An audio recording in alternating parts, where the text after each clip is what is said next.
views expressed on this program are those of the hosts, guests, and callers, and are not necessarily those of this station, its management, or other advertisers. You're listening to Transformation Talk Radio.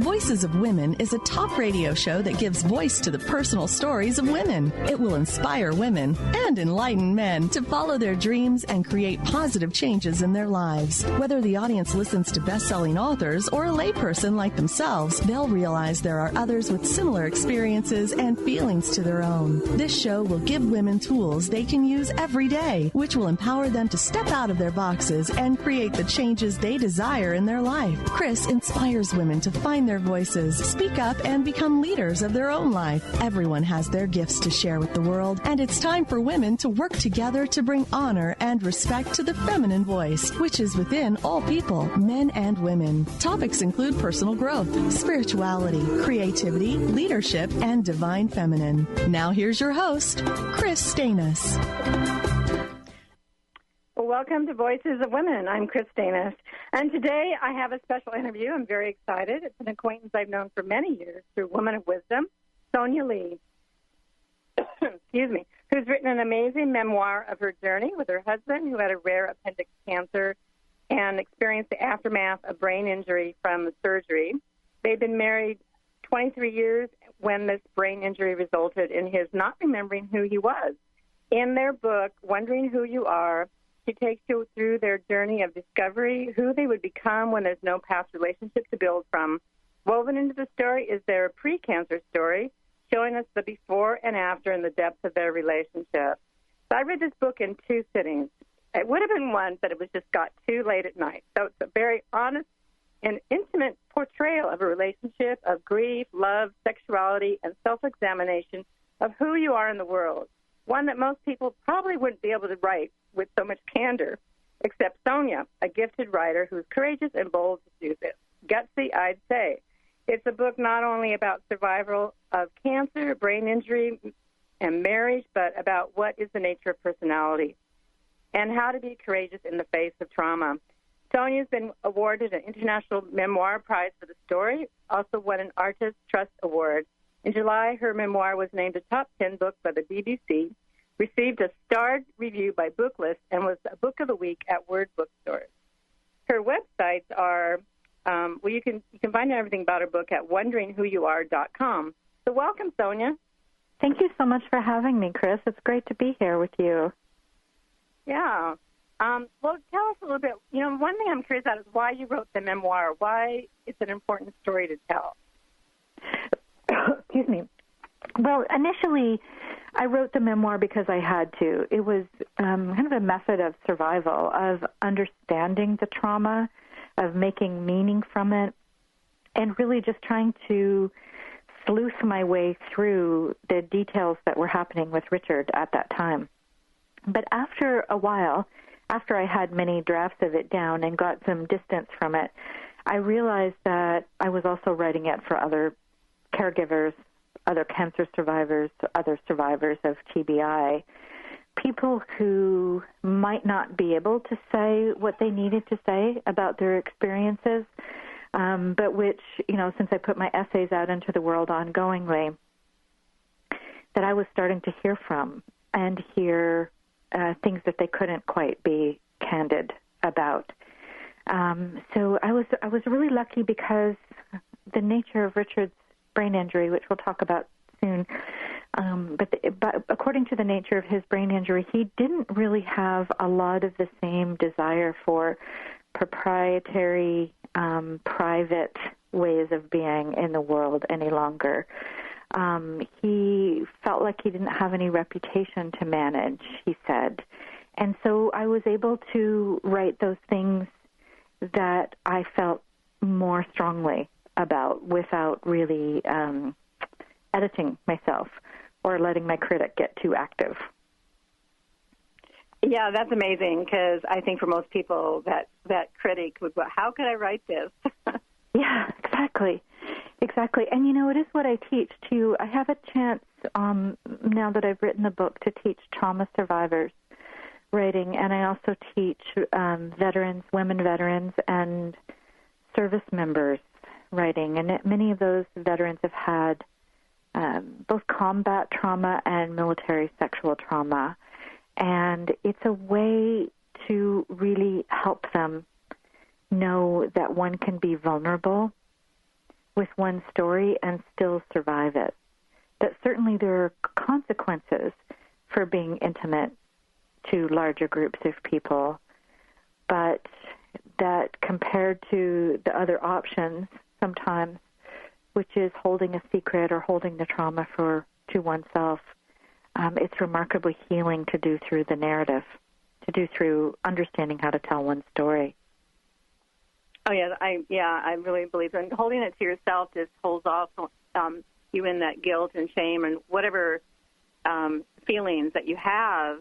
The sharing of a story can release, and free people from that.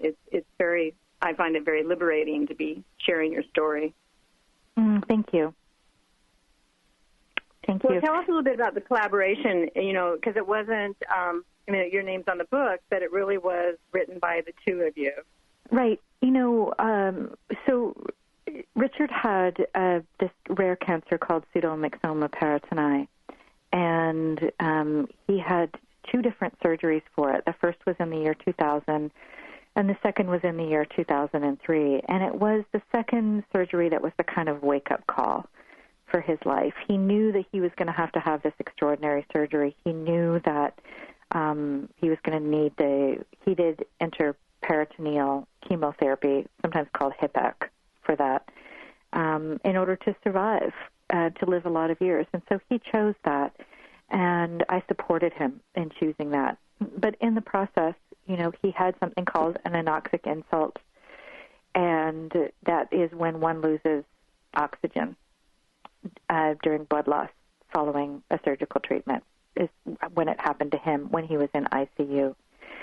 So, I knew that he had a full-out loss of most of our life.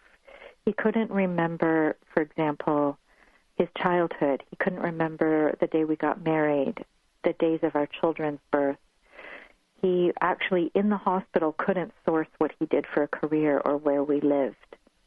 So something in that anoxic insult had gone out and caused a long-term loss, a loss of his long-term memory, as well as short-term memory loss. So initially, he had something called aphasia as well. In him, it appeared as he could understand language, but he couldn't make language for himself. So I was just trying to help him know what his place was in the world initially. So for the first few years, it was really all about the collaboration was both of us trying to survive. And in me, that looked like keeping notes in my journal and getting him to treatments, and then eventually Richard finding his way back to his life as a healer.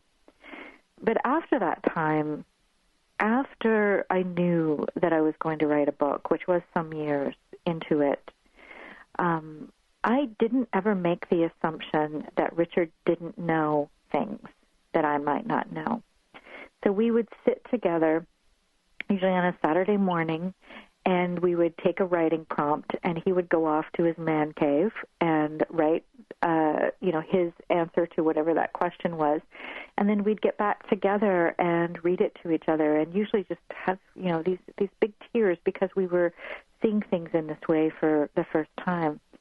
And what that ended up in me learning was that he did have certain parts of his life that were returning to him, and it was material that I didn't know about.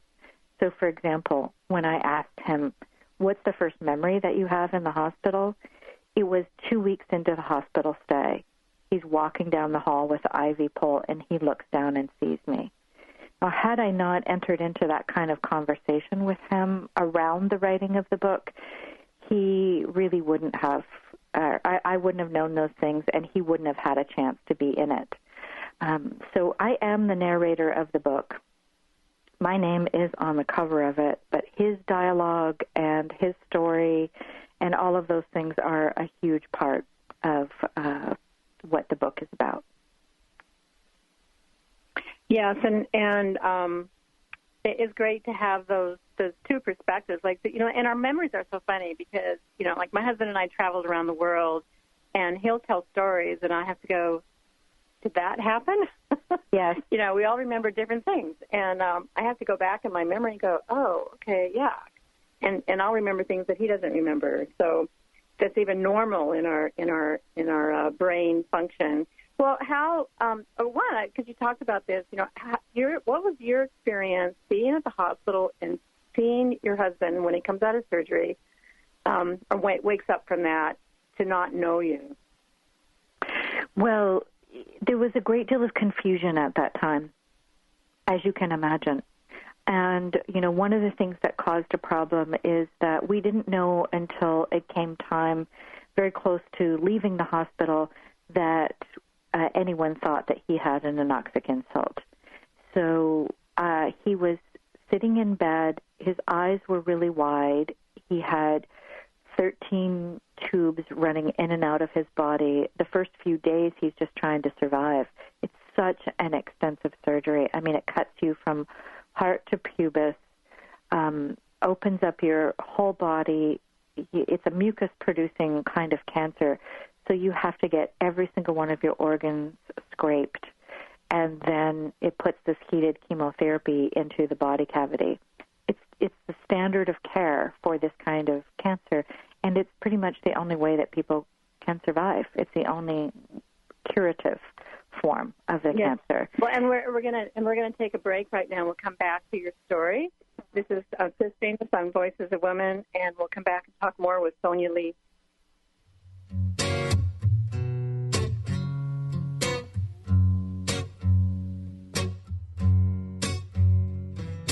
Give me one reason to stay. Oh, I turn right back around. Give me one reason to stay. Dr. Linda Salvin, Metaphysical Master, now bringing insight and metaphysical abundance to your living room with her spirit-filled candle line, Wicks of Wisdom. Dr. Linda's unique formulations of pure and powerful herbs, oils, and essences can assist you in love, luck, finances, health, and more. Wait till you experience the power of Wicks of Wisdom. Find out how these amazing candles can help you. See them now and order yours at lindasalvin.com or call 888-509-1077. This is Lynn Brown from the show Winning at the Game of Life. Listen, it's time to enrich your money stories and open your path to all that you desire.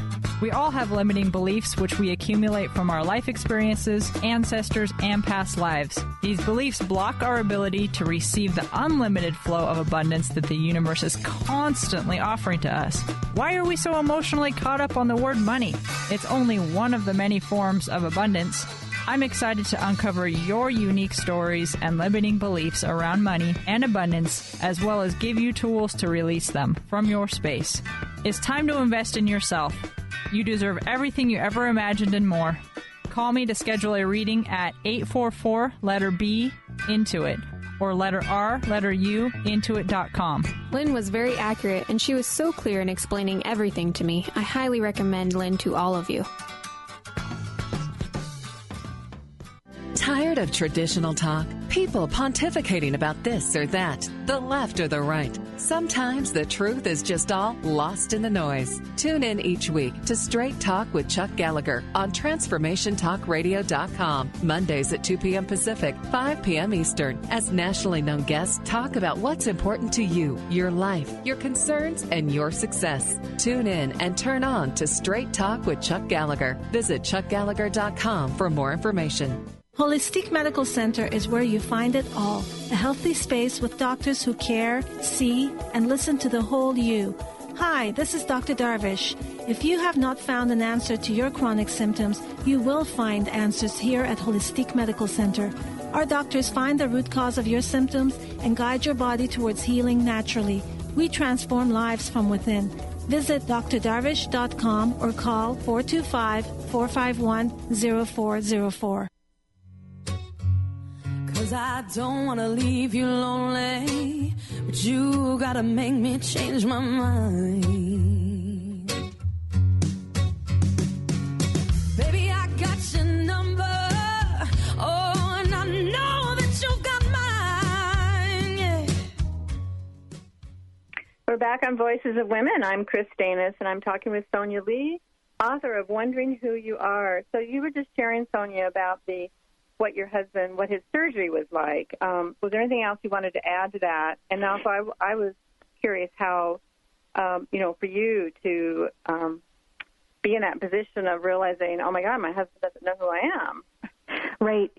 So the source of the confusions were many, partly because he had a second emergency surgery that wasn't expected, and nobody knew if it was from that experience or from the morphine that he was on for the pain or from the chemotherapy. I mean, there were weeks while we were in the hospital where it was very clear that he couldn't speak, he didn't know his life story, his life narrative, and his personality had changed radically. I was the only person who really knew that and also had alerted my daughter to it and started to make telephone calls to other people saying, something's not right here. What do I do? Who do I talk with? And finally the surgeon heard me and ordered a neurology consult, and we kind of started to be able to take apart that something had happened that had caused this anoxic incident to occur. So with that information, it then, when we got back to where we were then living, which was in California, I was able to get him an MRI and speech therapy and start moving towards more a sense of diagnosis of what had happened to him. Still, because of our situation with our medical insurance changing by his corporation at that time, they changed medical providers. It took us 7 months to get an evaluation from a neuropsychologist. So just during that whole time, we were trying to get him the best therapy and just scrambling to see what was happening. And it was really clear that nothing was changing. And I write in the book quite a bit about his state of innocence during that time. He was quite a bit like a child, meaning he was very sensitive and wasn't really able to be with a lot of people and needed to be protected from stimulation. So during that time, I was just really trying to talk to as many people as possible and sort out what was happening and see if he was going to kind of come out of this cloud. And it wasn't until with a neuropsychologist that I heard the words permanent disability that I realized this is the new normal. This is not anything that I can push to change more rapidly. This is the state of affairs that we are now in. Yes, and so that leaves you with then, you kind of mentioned it, like reentry into the world. You kind of were, in the book you talk about being kind of cocooned because there was a trauma just to be able to go outside. And tell us a little bit about that and just how you helped him in that reentry and getting his verbal scope back, because that was one of the real handicaps. Mm-hmm. When somebody in your life is hurting in this way this much and going through such mammoth change, it really becomes more like a maternal relationship. And, the neuropsychologist and I had long discussions about, you're the one to motivate him now. You have to move into that position of being the motivator or else he won't be better. There's no way that he can survive this. So initially, he just wanted to, we called it being in the cave. He wanted to be in his bedroom all the time. He didn't want to go out. So it would be cajoling him to have 15 minutes to walk around the parking lot. Occasionally, when he got a little bit stronger, I took him into places like he could sit in a movie theater for about 10 minutes and watch, a few minutes of footage, and then he had to leave. Like anything I could do to try and get him to places where more, if we could amp up the stimulation. And he did a lot of work with speech therapists, and we did some alternative healing at that time with something called brain gym, which is a kinesthetic approach to both sides of the brain communicating to each other. And most of my work with him was just about trying to get him to talk, trying to get him to exercise his language skills, because it wasn't possible for him, and it wasn't likely that it was going to happen except through motivating him to do that. So we had flashcards, we had all kinds of games and things that we played. When our son was in college at that time, and our daughter was in her final year of high school in a performing arts high school in California, and that's why we were there. But when our son would call, I would hold up cards for him, for Richard, that said, how are you? How are things going for you in your life? Because he couldn't figure out what people talked about, and also the phone was just so very challenging for him.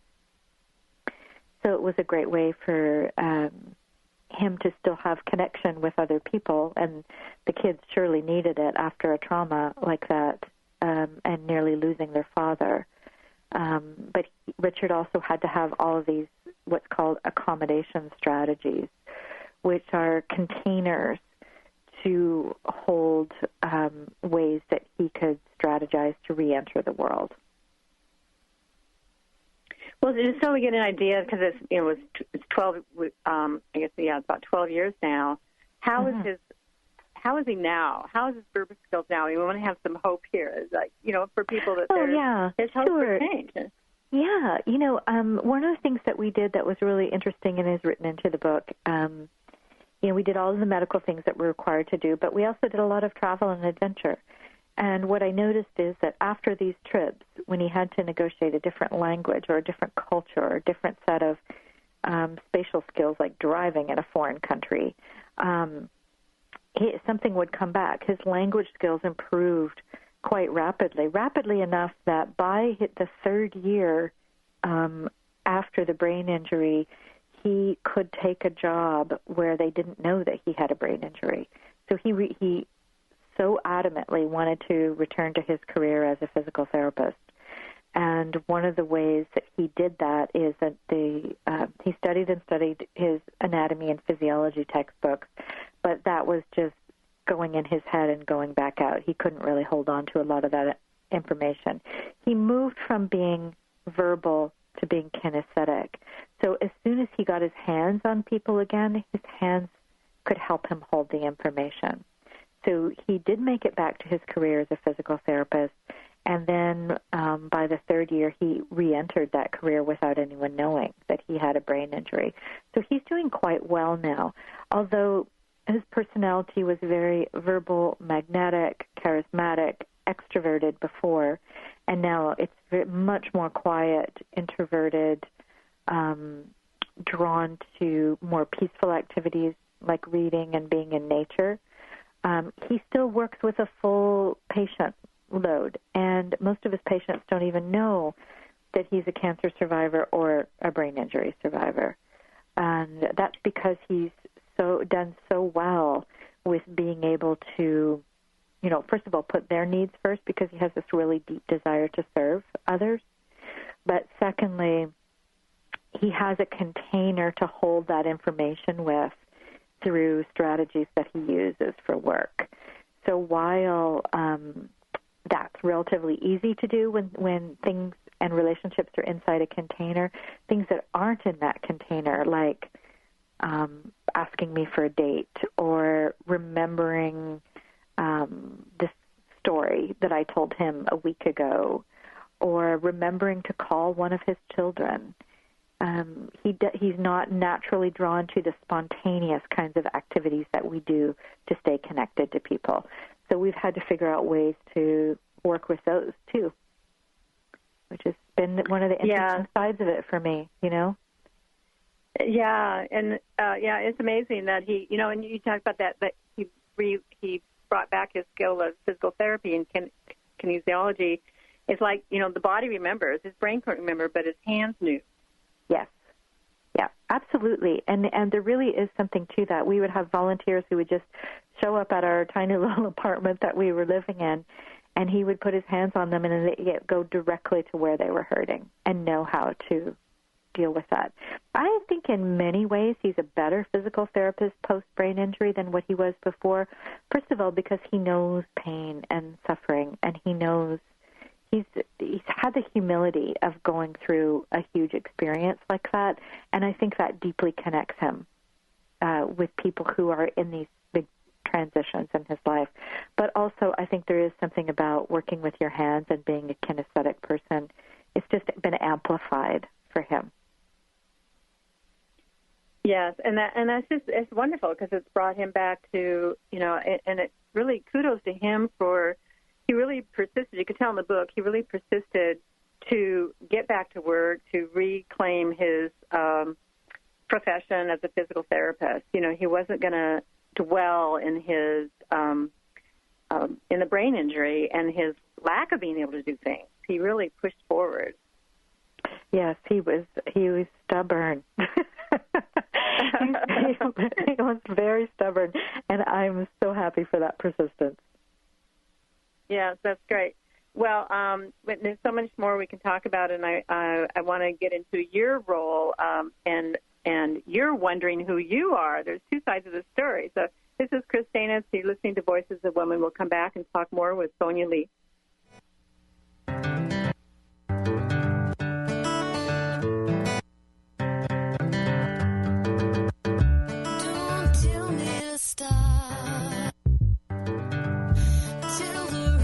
To drive.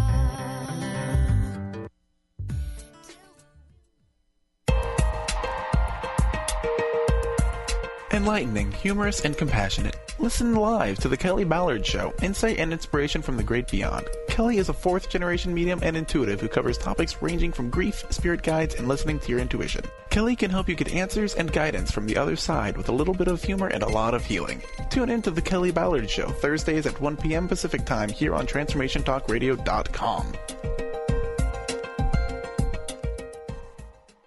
Kris Steinnes is a spiritual leader and healer and teaches a course on how you can transform your life through a meditation and healing system that will manifest your spirit's dreams.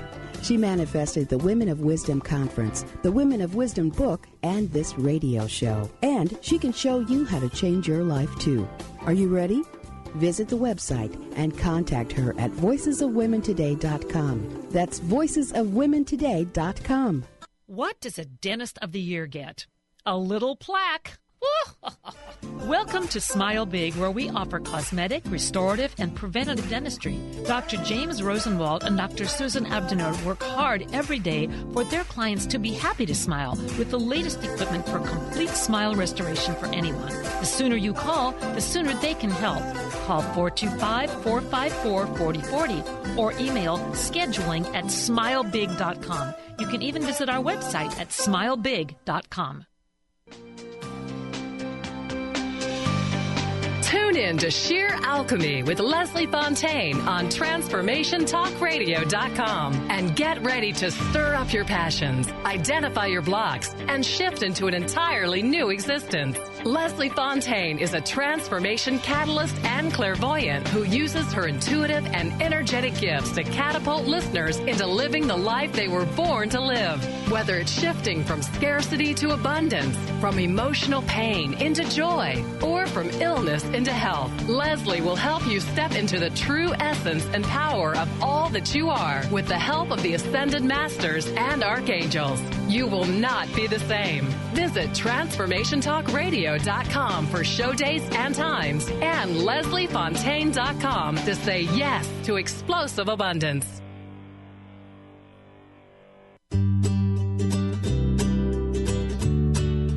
Each month, listen to Live More Radio with co-host Allie Katz. Join Allie and Dr. Pat as Allie introduces new ways to bring balance back to your life through meditation, sleep, and exercise techniques so you can live your truly authentic life. Stress less. Live more. To learn more about Allie, visit livemoreradio.com.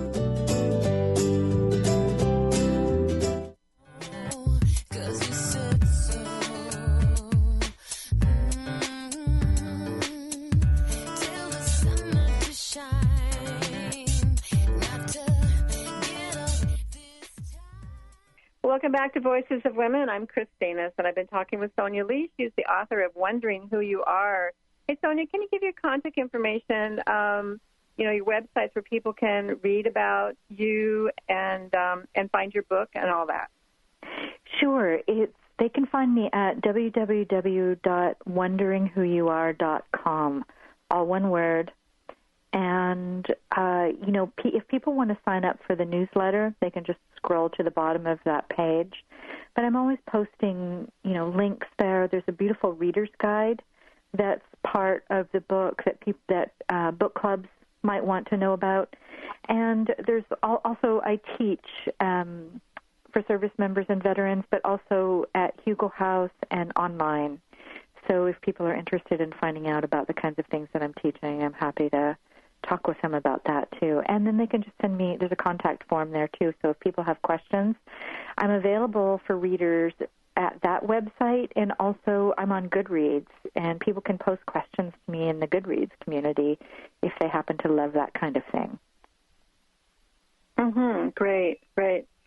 So we've been talking about what Richard's situation and what he had to struggle with and getting back to his life and all that, even though it's different because he has a different personality. I want to talk about you.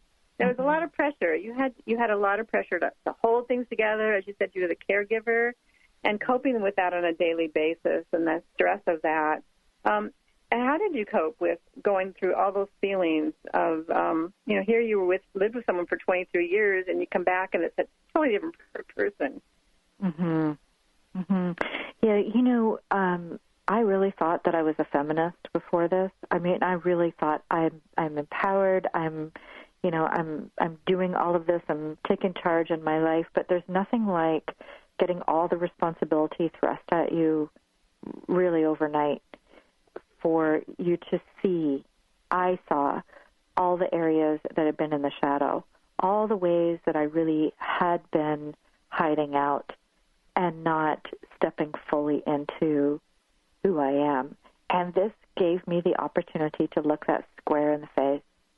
It was hard. It was challenging. And I didn't know initially, honestly, Kris, if I was going to be married to a man-child, to someone who was essentially at a teenage boy level for years. It took me a long time to have the kind of confidence and faith and just observation to see what was really going on with Richard instead of grieving over what I had lost. I absolutely think that anybody who has a similar experience of an identity change or someone who's losing memory, it's essential to grieve because you not only have to grieve the loss of that individual, but the loss of the relationship that you had. So I think to become empowered, to understand to make meaning from what is happening to you, you absolutely have to have those emotions to let go of what was and living in the past. But what I didn't know is that I was going to become so liberated by looking at this new situation straight in the face. It became so clear to me when I actually started to see this, to stare this down, that, the things that I was thinking about memory and identity, were really just an artifice. The whole personality thing is an artifice. It's not who we are, and it's something that is constructed. I feel like I'm literally waking up every day, and, there's that moment before you really come to consciousness where you are free. And then, okay, what do I have to do? What's going on today? Who am I? What are these things that have to be in my life? So I think that by seeing Richard so free of his identity, I was able to do that for myself. Like, wait a minute here.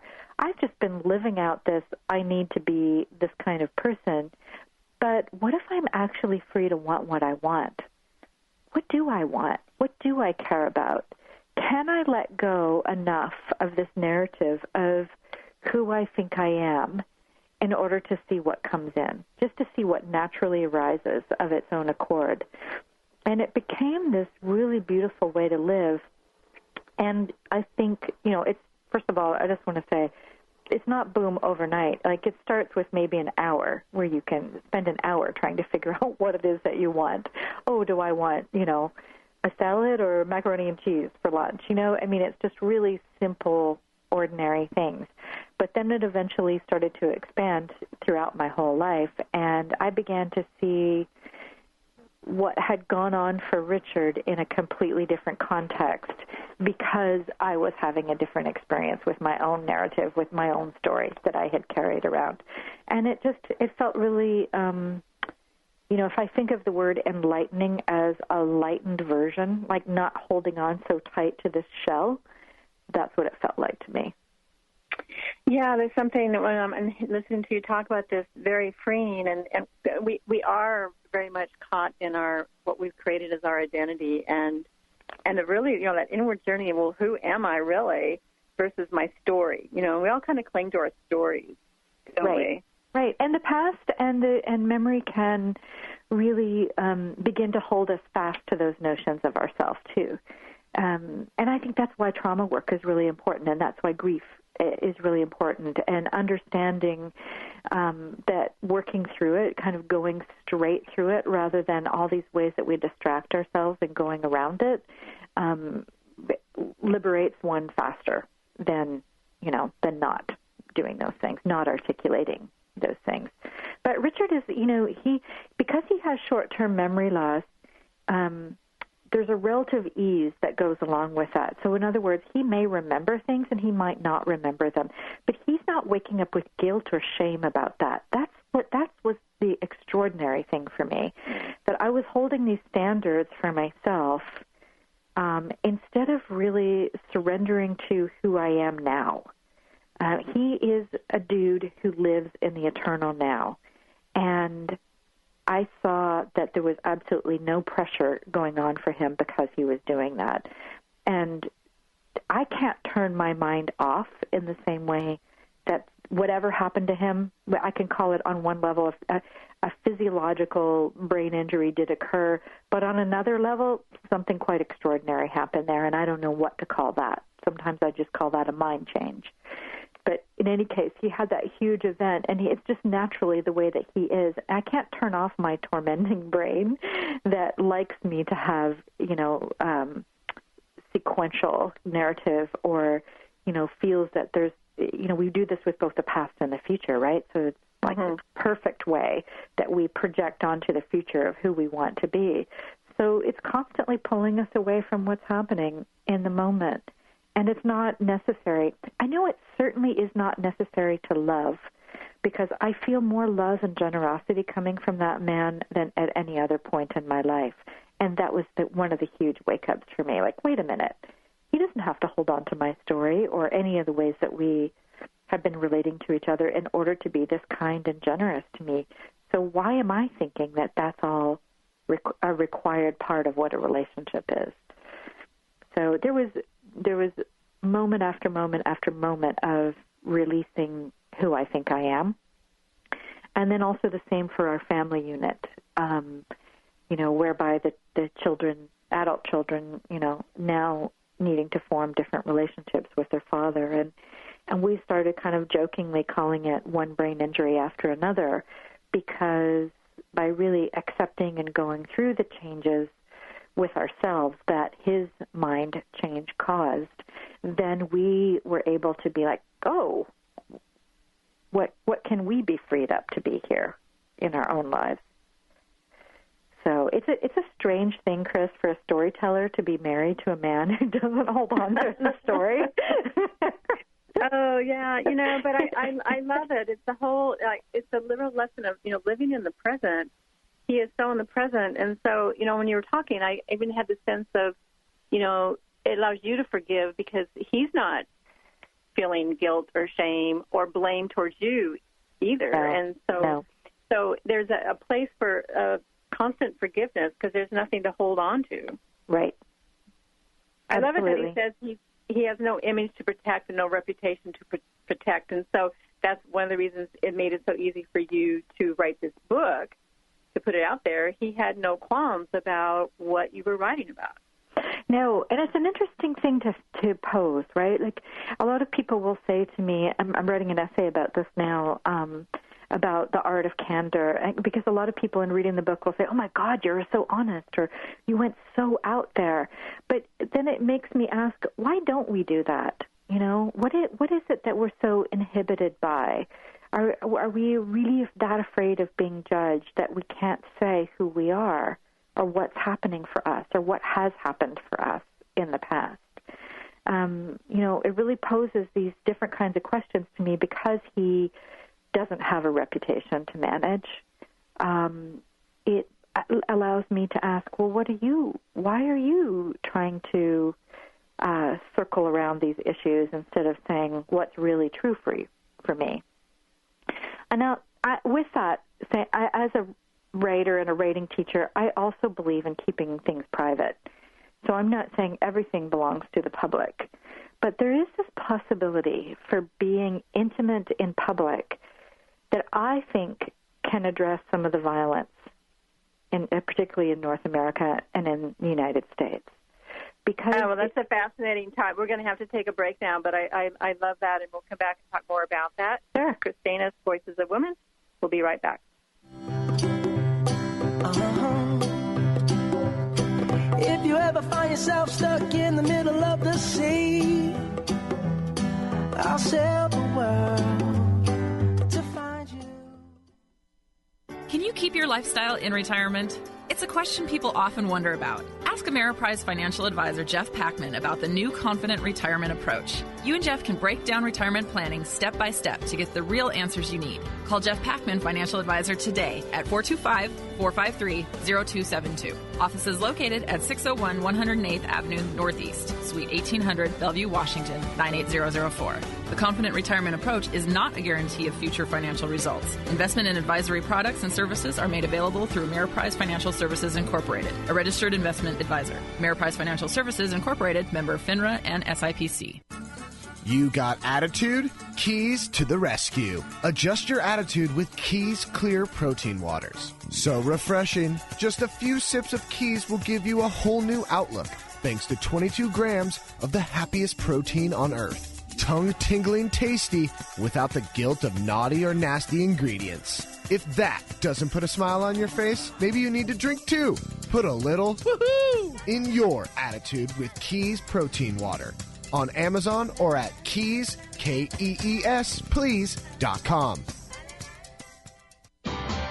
Sky Siegel co-hosts one of today's most popular psychic shows, Angels and Answers, with Artie Hoffman, as she communicates healing messages from the spirit world. These messages can be astounding, enlightening, and life-changing. Born with the God-given talent of inner guidance and the amazing ability to heal, Sky has healed thousands of people. Schedule a reading with Sky now. Call 908-500-1474 and visit skyofangels.com.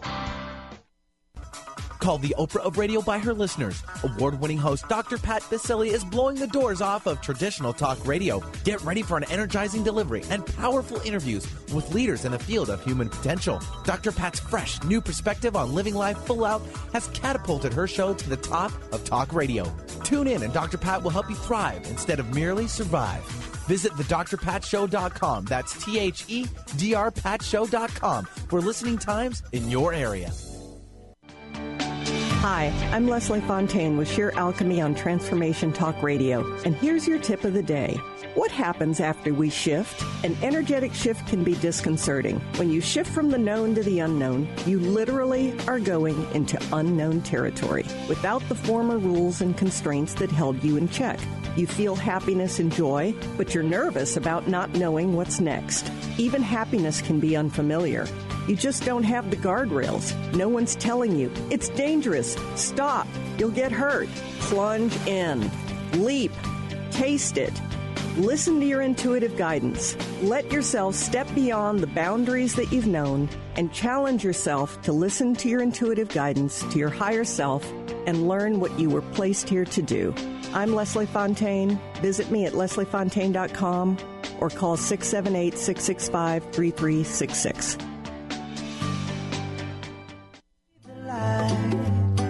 To guide you,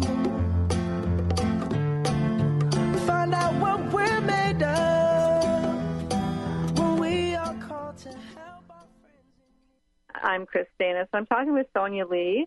We're in Seattle, Washington, so I want to make that clear. And Sonya is you're doing some book tours. You're going to be in Banff in Canada, and you're also going to be, this show also airs on the East Coast. You're going to be in the East Coast. Yeah. I'm going to be in Banff and Calgary. And, people can go to wonderingwhoyouare.com, and the current schedule is always going to be posted right there on the opening page that they get to on the home page. Okay, great. So we were talking about having that candor and sharing your intimate stories and why that's important, and you were just explaining how you feel that that's even has to do with, everybody worrying about being judged, and so not really being authentic and being really who we are, and how not doing that is contributing to the violence in the world, and that could have an impact on how we are in the world. I think so, and there's the grandmother understanding of what this is, and there's also scientific research now to support it, and authors like Colin McCann and others have been saying it for years, which is that one of the things that stories teach us is empathy. And I really feel like, particularly with personal writing, the more real that we can be, the more of our truth that we can share, even though we might be really scared about the people in our lives turning away from us, the better chance that we have of being seen by another. And when we're really seen by another person, we're in their heart. Even if that's a fictional character, you think about how novels have changed us over the years. That is just the strength of the imagination. Oh, I now can imagine what that individual's life might be like. It's pretty hard to create an enemy out of that situation. It's pretty hard to, go into somebody's town and pillage their resources when you know who they are. So I'm a huge fan for really trying to become more intimate in public. I know that when I go in and talk with soldiers and veterans, one of the things that happens is that if I'm vulnerable with them about the kinds of things that have gone on for me, then they can be vulnerable with me. There's a quality of trust that happens. It allows other people to tell their stories when we can just, as the cliche goes, put our heart on our sleeve, but to really do it in a deep way, to do it in a way that doesn't live naively, there's no consequences for doing this, but lives with the full awareness that there are consequences for people who speak the truth, as there has been throughout time, and I'm going to do it anyway. Do you know that? And because that's true, because it's true for you. I mean, you have to live with your consequences. Yeah, I mean, it has been true for me. There's going to be people in our family life, in friends, casual acquaintances, who, people that we've never met, strangers who are going to connect with this story, and people who are not going to connect with the story, people who don't want certain parts of it told and would have more comfort if it wasn't told in that way. I think that's all a part of the weave, because we're all different people. We're all unique beings here, with different ideas of what it is that we're here to do. So, of course, what's private for one person is not going to be the same for another person. So, but clearly, I think that my ideals are always going to be on the side of wanting to be intimate and vulnerable with people, just because I've seen what happens, the healing that happens in people's lives. I've seen it happen with Richard and I initially. I've seen it happen with our children, and then I've seen it happen with all the people that I teach. So you create this way, this kind of safety and protection in those kinds of groups. But now I feel like I have the strength and the wherewithal, the experience, and maybe a little bit of the crownness honestly. I don't think I could have done this as a younger woman. To go out there and say, I can hold this. I can say who I am, and screw it if it doesn't match up with other people's ideas of me. And something there I think is very important is it's almost like in Women Wisdom we have circles, and where you share, you create that safety. I mean, when you're with the veterans and people with trauma, you have to create that safety and sharing. But you've created it by being vulnerable. Sharing your story and being vulnerable allows, just what you said, allows others to be vulnerable and share too. Because you've created that safety net for them to be freely there.